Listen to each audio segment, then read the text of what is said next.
This is just the first step. The EU and the US will explore exempting additional sectors in the future. Third, tariffs on cars and car parts will drop to 15% starting August 1st, helping our automotive industry remain globally competitive. The alternative, a trade war with sky-high tariffs and political escalation, helps no one. It hurts jobs, it hurts growth, and it damages businesses across both the EU and the US.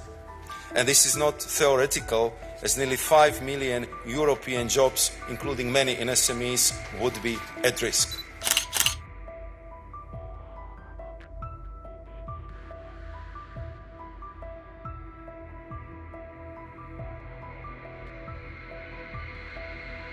Thank you for joining us in person and online.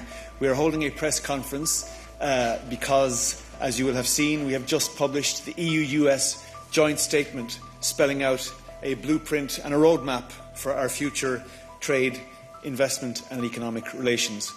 I'm very pleased to be joined here in the press room by our EU Trade Commissioner Maros Sefcovic, who has been working night and day to get this joint statement over the line. So the Commissioner will say a few words and then we will take your questions as usual. Commissioner, the floor is yours. Good afternoon.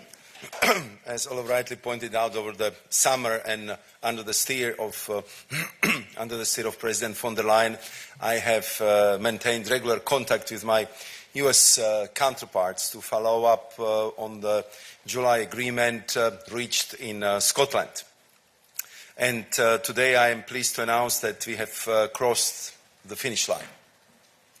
We are issuing a joint statement that frames our agreement on a fair, balanced and mutually beneficial trade and investment relationship between the European Union and the United States. This carries considerable weight and is truly impactful at a time when the trade landscape has completely changed. Our transatlantic relationship is one of the largest economic partnerships in the world. And this agreement has a clear common goal: to put it on solid ground and help drive reindustrialization on both sides of the Atlantic. And we want to fully unleash the potential of our combined economic power. But this is not the end. It's the beginning.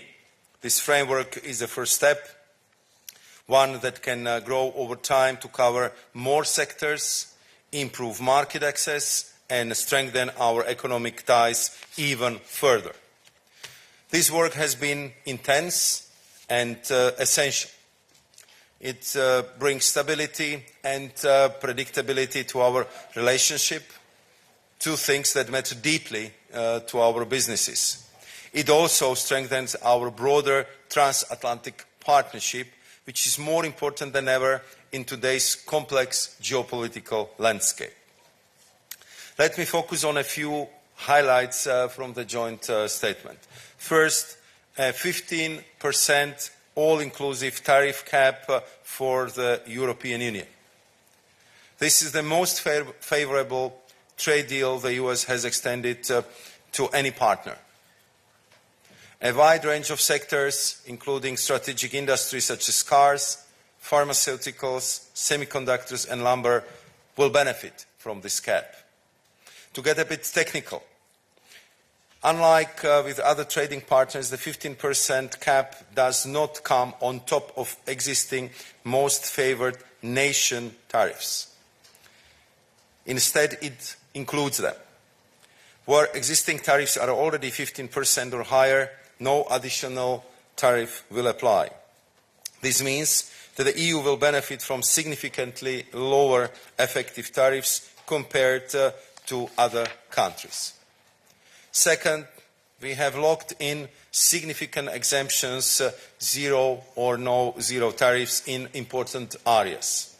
This includes unavailable natural resources such as quarks, then aircrafts and aircraft parts, generic pharmaceuticals and their ingredients and chemical precursors. Again, this is just the first step.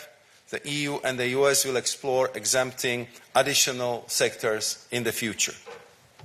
Third, tariffs on cars and car parts will drop to 15% starting August 1st, helping our automotive industry remain globally competitive. Fourth, recognizing our shared challenge and the benefits of joint action, the EU and the US intend to collaborate to shield our economies from overcapacity in the steel and aluminium sectors. In practice, we will work together on tariff rate quota solutions to ensure security of supply in these critical industries. On our side, the Commission is taking concrete steps to remove tariffs on all US industrial goods and expand market access for US seafood and agricultural products. The EU will also strengthen its energy security by procuring US LNG, oil, and nuclear energy products valued at $750 billion through 2028. Additionally, the EU will enhance its AI capabilities by securing a steady supply of AI chips from the US for European computing centers valued at least $40 billion. Our companies foresee $600 billion in new EU investments in strategic US sectors through 2028, and we will increase defense procurement from the US to strengthen NATO interoperability. All in all, this is a serious strategic deal. We are fully behind it, and we are committed to delivering. Let me say this clearly. The alternative, a trade war with sky-high tariffs and political escalation, helps no one.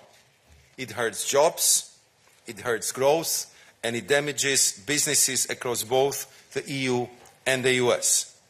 And this is not theoretical, as nearly 5 million European jobs, including many in SMEs, would be at risk. This deal avoids that path. It builds confidence, it brings stability, and it strengthens a vital transatlantic bond at a time where unity and partnership are more important than ever. In conclusion, I would like to thank EU member states and the European Parliament for their continued support. We have kept them closely involved throughout the process. And I look forward to continuing our collaboration on the next steps, as we will need to translate key elements of the joint statement into legislative proposals. Finally, let me appreciate my US counterparts, Secretary Latnik, US Trade Representative Ambassador Greer, and their teams for the positive and cooperative relationship my team and I have developed with them over these months of intense meetings and negotiations. Thank you. Many thanks, Commissioner. We can now start taking your questions. Andy Bounce. Hi, thanks very much. First day back from holiday, so good timing. Can I just ask a couple of questions? First, when will you put forward the legislative proposal to do what the US wants in order to result it? And how long will it take to get that through the system? And what will be the involvement of the European Parliament in that process? And secondly, can I just ask what qualification EU car producers will have to show under the rules of origin to qualify for the 15% tariff? Thanks. Commissioner. Thank you very much. And so, Andy, welcome back from holidays. And if it comes to your questions, so as you would, I'm sure you probably already have read it. If not, you will, I'm sure, go very thoroughly through the text of the joint statement. There is a paragraph which says that US will apply the 15% tariffs for cars as of first of the month in which the legislative proposals for lowering the tariff is launched. So our firm intention, and we are working very hard with my colleagues at DG Trade, SecGen, and all Commission services to present these legislative proposals and launch the process still this month. I informed about this yesterday. Secretary Latnik. He assured me if this is the case, the 15% tariffs would be applied retroactively as of 1st of August, and I believe that this is welcome news for our car industry, who was bleeding a lot of cash over the last few months, and therefore our determination to launch the process this month is very clear. Concerning the rules of origin, of course, this would require more detailed discussions and negotiations. We are preparing for that.